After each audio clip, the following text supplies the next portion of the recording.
नमस्कार दोस्तों। बांग्लादेश की राजनीति में एक बहुत बड़ा धमाका हुआ है। पूर्व प्रधानमंत्री शेख हसीना को सजाए मौत सुना दी गई है। आज हम समझेंगे कि क्या भारत को अपनी कूटनीतिक रणनीति में बदलाव करने की जरूरत है। अब ये हम समझते हैं कि आखिर इनको जो ये मौत की सजा सुनाई गई है इसका मतलब क्या है। दिया हुआ है कि शेख हसीना को एक पुराने मामलों में, ठीक है, यहाँ पे दिया हुआ है ठीक से एक पुराने राजनीतिक मामलों में मौत की सजा सुनाई गई है। अब हम पहले ये समझते हैं कि आखिर ये पुराना मामला था क्या। इस पुराने मामले में ये था कि एक बार इनको इनकी एक 2004 की राजनीतिक रैली में, उस समय ये विपक्ष की नेता हुआ करती थी, उनकी राजनीति में ग्रेनाइड अटैक हुआ था। उसमें से लगभग 24 लोगों की मौत हो गई थी और कई सारे लोग वहां पे घायल हो गए थे। कुछ ये आरोप लगाया जा रहा था कि ये एक राजनीतिक इनका दांवपेच था। क्या इस राजनीतिक दांवपेच के चलते इसको मौत की सजा सुनाई गई है? दूसरा मामला ये था कि उस टाइम पे कुछ करप्शन के आरोप लगे हुए थे कि राजनीतिक के यूज के लिए या राजनीति में आने के लिए गवर्नमेंट मशीनरीज का मिसयूज किया हुआ है।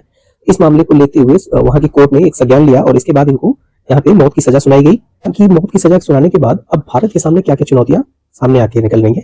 शेख हसीना भारत की सबसे भरोसेमंद सहयोगी मानी जाती थी। उनके जाने के बाद बांग्लादेश में कट्टरपंथी और भारत विरोधी तत्व मजबूत हो गए हैं। हो सकता है कि माहौल को बिगाड़ने की कोशिश किया जाए। ऐसे में भारत को बहुत ही सोच समझ कर कोई कदम उठाने चाहिए। ये अलग बात है कि ये भाग के अभी के लिए भारत में आ गई है। कई बार बांग्लादेश से डिमांड हो रही है कि अब इनकी मौत की सजा सुना दी गई है, अब भारत को इनको बांग्लादेश को डिपोर्ट कर देना चाहिए। लेकिन ये असाइलम लेने के लिए आई है। असाइलम का मतलब शरणार्थी बन के हमारे पास आई है। तो भारत की पॉलिसी ये है कि कभी भी कोई भी अगर शरणार्थी बन के भारत में आता है तो उसको हमें कभी भी वो उस देश में नहीं भेजना चाहिए जहां पे उसको जान का खतरा हो। यहाँ पे प्रश्न ये उठता है कि क्या भारत को अपनी कूटनीतिक रूप में बदलाव करना चाहिए। कई सारे विशेषज्ञ ऐसे हैं जिनका मानना है कि भारत को अभी काफी संतुलित रुख अपनाना चाहिए। न तो इनको किसी भी शासन के विरोध में कोई बयान देना चाहिए और न ही अपने लोकतांत्रिक मूल्यों से समझौता करना चाहिए। यहाँ लोकतांत्रिक मूल्यों से समझौता करने का मतलब कि जो हमारे कंट्री में असाइलम लेने आता है उसको हमें किसी और कंट्री में जब उसको मौत की सजा या उसकी जान को खतरा हो तो उसको डिपोर्ट करना चाहिए।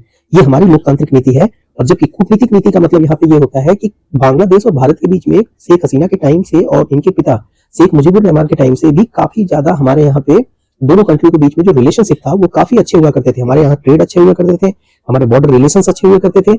लेकिन अभी के लिए बांग्लादेश में काफी ज्यादा राजनीतिक हलचल पैदा हो गई है। तो अब इसके द्वारा हमारे विदेश नीति को, हमारे प्रधानमंत्री को काफी सोच समझ के कदम उठाना चाहिए कि अभी हमारे रिश्ते कहीं बांग्लादेश से खराब ना हो जाए।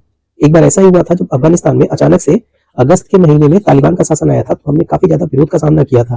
फिर हमने एक संतुलित नीति अपनाई और अफगानी सरकार में जो तालिबान हुआ था उसके साथ हमने अभी भी काफी अच्छे रिलेशन हमने बना के रखे हुए हैं। एक बात इस चीज की जा रही है कि शेख हसीना के समय में भारत और बांग्लादेश के संबंध काफी मजबूत हुआ करते थे। शेख हसीना के समय भारत और बांग्लादेश के बीच में जो ट्रेड हुआ करता था, वो सिक्योरिटी होती थी, वो बॉर्डर मैनेजमेंट, टेररिज्म को रोकने के लिए कई सारे कदम उठाए गए थे। इसलिए भारत को अभी चिंता करने की कोई बात नहीं है। लेकिन हमें इस चीज पे भी ध्यान देना होगा कि अगर बांग्लादेश की राजनीति में बदलाव होता है तो क्या ये हमारे लिए चिंता करने की बात है या नहीं। ये देखना है कि अभी जो यहाँ पे नए शासन आया हुआ है उससे हमारी राजनीति में क्या बदलाव हो सकता है, कैसे हम प्रभावित हो सकते हैं। यहाँ पे ये बता रहा है कि नए शासन में भारत विरोधी दलों का प्रभाव बढ़ सकता है। ठीक है, ऐसे कुछ लोग हैं जो भारत और बांग्लादेश के बीच में जो अच्छे रिलेशन चल रहे थे उनको ये चीज हजम नहीं हो रही है, तो इस मौके का फायदा उठा सकते हैं। इससे सुरक्षा, सीमा सुरक्षा, अवैध घुसपैठ, आतंकवाद और व्यापार पर भी असर पड़ सकता है। क्योंकि हमें ये ध्यान देना होगा कि ये जो बांग्लादेश का ये वाला हिस्सा है, जो बांग्लादेश का और पश्चिम बंगाल के साथ बॉर्डर लगता है, कुछ ये असम के साथ, कुछ मेघालय के साथ, त्रिपुरा, मिजोरम, इन सब के साथ जो बॉर्डर लगता है, यहाँ पे घुसपैठ बढ़ सकता है। तो इस समय हमें बहुत ही सोच समझ के और ये बॉर्डर वाले एरियाज में काफी ज्यादा सिक्योरिटी को मेंटेन करना होगा ताकि कहीं किसी भी तरीके की घुसपैठ न हो सके जिससे इंडिया की इंटीग्रिटी और सोवरेनिटी को नुकसान पहुंचे। तो बांग्लादेश की जो सरकार है उसकी शासन की बागडोर जो है मोहम्मद यूनुस के हाथ में आई है। हालांकि नो डाउट मोहम्मद यूनुस भी एक अच्छे नेता हैं, लेकिन कई विशेषज्ञ ये मानते हैं कि मोहम्मद यूनुस अंतर्राष्ट्रीय स्तर पर काफी ज्यादा प्रभावशाली नेता है। अगर वे सत्ता में आते हैं तो बांग्लादेश की विदेश नीति में बड़ा बदलाव संभव हो सकता है। अभी तक तो हमारी राजनीति थी वो शेख हसीना के इर्द गिर्द घूम रही थी। लेकिन अगर यहाँ पे शेख हसीना की जगह पे एक दूसरा व्यक्ति यानी मोहम्मद यूनुस अगर प्रधानमंत्री बनते हैं तो अब हमें इनके हिसाब से अपनी पॉलिटिक्स को तैयार करना पड़ेगा और इनके हिसाब से अपने रिलेशनशिप को मेंटेन करने होंगे। ये देखने वाली बात होगी कि अगर मोहम्मद यूनुस पावर में आते हैं तो इनके साथ हमारी विदेश नीति क्या होगी, इनके साथ हमारे व्यापार के रिश्ते क्या चलेंगे, इनके साथ हमारा सीमा सुरक्षा वाला क्या चलेगा, इनके साथ आतंकवाद विरोधी बातों पे कैसे डिस्कस किया जाएगा, इनके साथ हमारे ट्रेडिंग कैसे होंगे, इन सारी चीजों पे यानी कुल मिला के तमाम मुद्दे ऐसे हैं जिसमें देखने की बात होगी कि मोहम्मद यूनुस के साथ हमारा तालमेल बैठ रहा है या नहीं।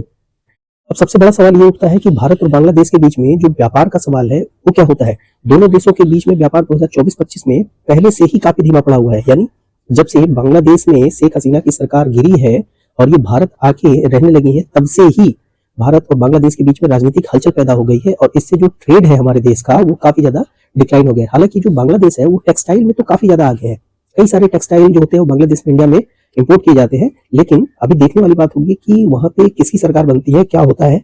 अभी तो फिलहाल इनको मौत की सजा सुनाई गई है। नए राजनीतिक मामलों में माहौल में व्यापारिक संबंधों पर सीधा असर पड़ेगा। ये जाहिर सी बात है कि बांग्लादेश में जब शेख हसीना हुआ करती थी तो हमारे व्यापार अच्छे हुआ करते थे। अभी हम कुछ नहीं कह सकते हैं कि जो मोहम्मद यूनुस अगर प्रधानमंत्री बनते हैं तो क्या इनके शासन में भी हमारे साथ गुड होगा या बैड होगा, ये ट्रेडिंग पे डिपेंड करता है, इनके राजनीतिक विचारों पर डिपेंड करता है। अब यहाँ पे तो एक सवाल ये खड़ा होता है कि क्या भारत को इसमें कड़े कदम उठाने चाहिए। कई विशेषज्ञ तो ये मानते हैं कि भारत को अभी किसी भी मैटर में लेके जल्दीबाजी नहीं करनी चाहिए, पहले स्थिति को स्थिर होने का इंतजार करना चाहिए, फिर रणनीति और संतुलित प्रक्रिया पर विचार करना चाहिए। जाहिर सी बात है कि अभी तो इनको फिलहाल मौत की सजा सुनाई गई है, ये इंडिया में ही है, लेकिन आने वाले टाइम पे क्या इनको भारत बांग्लादेश के लिए डिपोर्ट करता है या फिर यही रोकता है, इस मामले में अभी जांच चल रही है, देखते हैं आगे क्या होता है। फिर अब इसमें हम एक कंक्लूजन पे पहुंचते हैं और आपके लिए क्वेश्चन छोड़ते हैं यहाँ पे, कमेंट बॉक्स में इसका आंसर जरूर दीजिएगा। तो क्या भारत को अब अपनी कूटनीति में बदलाव करना चाहिए। आने वाले समय में भारत और बांग्लादेश के बीच संबंध बेहद महत्वपूर्ण होने वाले हैं, इस पे हम हर एक टाइम पे चर्चा करते रहेंगे। लेकिन इस बात को आप हमें जवाब जरूर दीजिएगा कि क्या भारत को शेख हसीना को बांग्लादेश डिपोर्ट करना चाहिए या नहीं करना चाहिए। इस तरह की काफी इंफॉर्मेटिव वीडियो के लिए आप हमारे चैनल stepguide.edu को सब्सक्राइब करें, लाइक करें और शेयर करें, हमारे साथ जुड़े और हम इन सारे मुद्दों पे समय समय पे एक एक करके ये चर्चा करते रहते हैं। धन्यवाद।